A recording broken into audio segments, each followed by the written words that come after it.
idishlarni yuvishim kerak. Вот mana ko'rsataman, lekin undan oldin sizlarga bitta gapni aytishim kerak. Shunaqangi bir pisqirt, past, kimni ko'rsa o'shandan foyda olishga harakat qiladigan, bechoracha, nochorcha, qanaqadir pulga muhtoj, qanaqadir yordamga muhtoj odamni hayotingizda ko'rganmisizlar?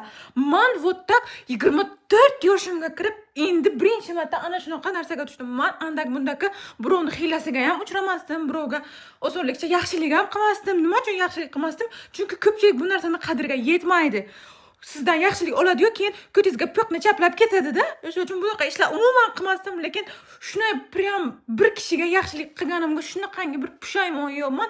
Atak u narsa menga в общем kerak emas edi-da, umuman kerak emas edi. Shu po'q yeb qaysi go'rdandir o'shanga xo'p deganimga, ana endi shunaqangi pushaymon yo'qman.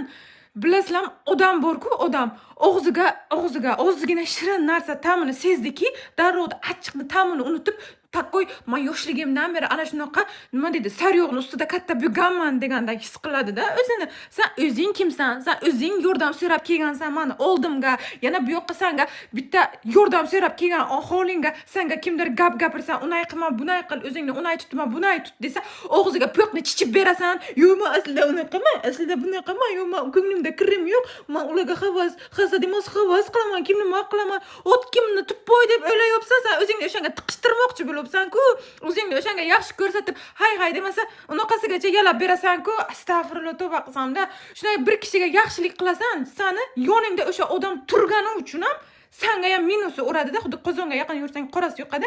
Вот meni yonimda mani odamim birovdan o'zini past o'rinda ko'radigan bo'lsa, men uni oldimda olib yurmayman avvalambor.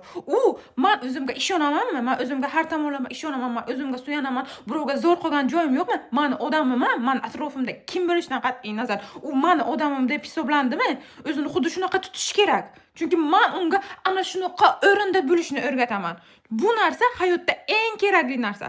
Har qanday holatda ham odam faqat o'ziga ishonsagina yutib chiqadi. Kimlargadir, qanaqadir do'stchalarga, guruhchalarga, qanaqadir kimlarnidir yordamchasiga tayanib yashasa, hech qachon birikka kelmaydi. Chunki hammasi fish tashlab ketadi, oxiri o'zi nol-nolda qoladi. O'sha uchun men shunaqa tarbiya ko'rganman. Otam menga shunaqa tarbiya berganlar. Misol olib qarasa-da, shunday hozir bir kishiga yaxshilik qilib po'q yeganimga pushaymon bo'lib o'tiribman. Вот menga shu narsa kerak edimi? Ortiqcha dahmaza, ortiqcha asabbuzarlik shunday. Birovga yaxshilik qilishdan oldin yaxshilab o'ylab ko'ringlar. O'zini soxta bechorachaga solaydiganlarga umuman yaxshilik qilmanglar. Ular aktrisa bo'ladi, aktrisa. Erkakman.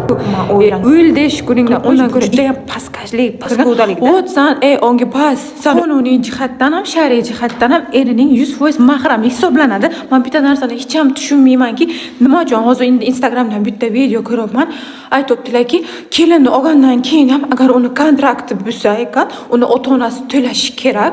Chunki biz nima deydi, kelin qilganimizdan keyin u o'qishga kirmagan, ungacha o'qishga kirgan.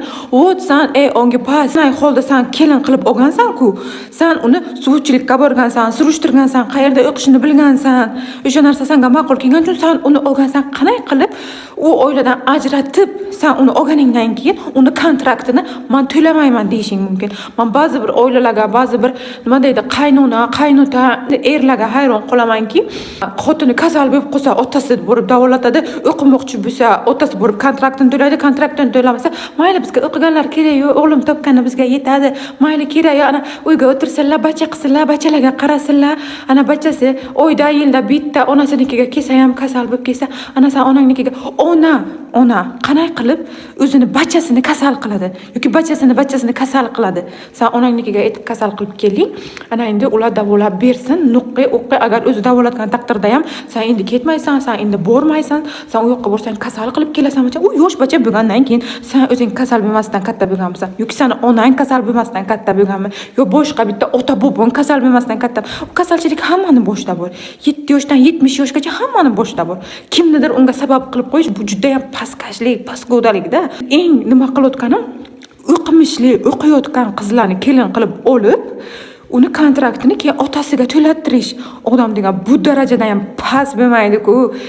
O'ldi shukuringdan, undan ko'ra ichki yo'l bilan uyda yasha, harcha obro'liroq, chem o'zingning ota-onangning uyida yashab, kontraktingni otang to'lab bersin degandan ko'ra, sen uni har taraflama Xudoning oldida xarajatini ham, kasalini ham, boshqasini ham men o'zim qilib beraman. Endi bu meni tanmaqamim. Men o'z bo'ynimga olaman deb bo'lgansan. Men vashi hozir burgu, men hayotimda ham ko'p shunaqa bo'lgan, lekin hozir Instagramga ko'ryapman. Bittasini reels chiqib qoldi. Vashi men tutab ketdim. Bu darajada ham bo'lmaydi-ku. Odam ham shu darajada bir pastkash bo'ladimi? Yana o'zlaricha ovozlarini gerdaytirib, men erkakman, men o'ylanib boshiman, men aytganim bo'ladi deyishlariga o'ylamanda ba'zida.